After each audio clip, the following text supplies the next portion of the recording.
एक समय की बात है। भगवान गौतम बुद्ध अपने शिष्यों के साथ बैठे हुए थे और उन्हें उपदेश दे रहे थे। तब उन्होंने अपने शिष्यों से कहा, क्रोध इंसान का सबसे बड़ा दुश्मन है। क्रोध करने वाला व्यक्ति खुद को हानि पहुंचाता है, लेकिन दूसरों को भी हानि पहुंचाता है। वह प्रतिशोध की आग में जलता है और अपने जीवन को बर्बाद करता है। उनके उपदेश खत्म हो जाने के बाद उनके शिष्यों में से एक शिष्य खड़ा होता है और उसे बोलता है, तू एक ढोंगी है। तेरी बातें मनुष्यों के रहन सहन से विपरीत है। तू जो भी कहता है उसे अपने जीवन के अनुसार ही करता है और दूसरों को यह सब करने को कहता है। जब उसका वह शिष्य गौतम बुद्ध को उल्टी सीधी बातें कह रहा था, तब गौतम बुद्ध ने कोई प्रतिक्रिया नहीं दी और वो शांत बैठे थे।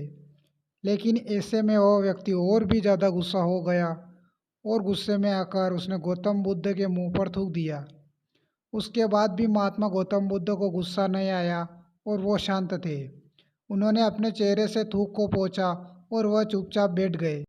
यह सब देखकर उस शिष्य को समझ नहीं आया कि वह क्या करेगा। गुस्से में आकर वह उस जगह को छोड़कर चला गया और अगले दिन अपने घर पहुंचा। जैसे ही वह अपने घर पहुंचा, तब तक उसका दिमाग शांत हो चुका था। दिमाग के साथ होते ही उसे बात का एहसास हुआ कि उसने कितनी बड़ी गलती की है। उसे पाप हुआ। वह खुद को मन ही मन में कहने लगा, यह मैंने क्या कर दिया। मैंने महात्मा बुद्ध का अपमान किया है। ऐसा पाप मैं कैसे कर सकता हूँ। मैंने बहुत बड़ी गलती कर दी है। मुझे जाकर उनसे माफ़ी मांगनी होगी।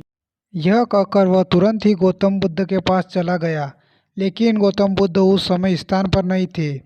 ऐसे में वह शिष्य जगह जगह भटकर उन्हें खोजने लगा। जैसे ही उसे महात्मा गौतम बुद्ध मिले, तो वह उनके पैरों पर गिर गया और उनसे कहने लगा, मुझे माफ़ कर दीजिए। मुझसे गलती हुई है। मैंने आपका अपमान किया है। मैंने यह बहुत बड़ा पाप किया है।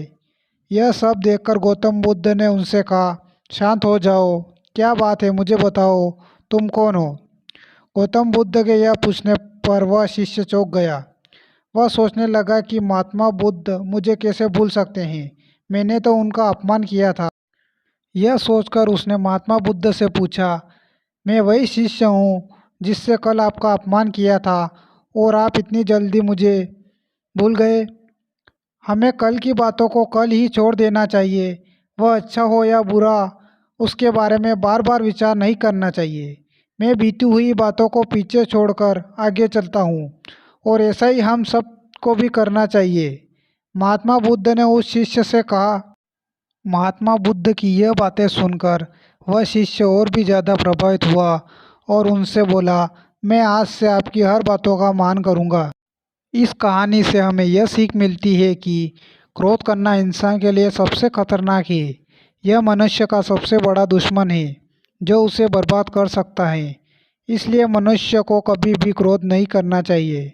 इस कहानी से हमें यह सीख मिलती है कि बीती हुई बातों को हमें भूलकर आगे बढ़ना चाहिए। मगर कोई मनुष्य अपनी बीती हुई बातों का ज़्यादा ध्यान देता है तो उसका ध्यान पूरी तरह से भूतकाल में लगा होता है और वह इंसान कभी आगे बढ़ने की ओर विचार नहीं कर पाता। इसलिए हमें हमेशा पुरानी बातों को छोड़कर आगे बढ़ने की सोच रखनी चाहिए।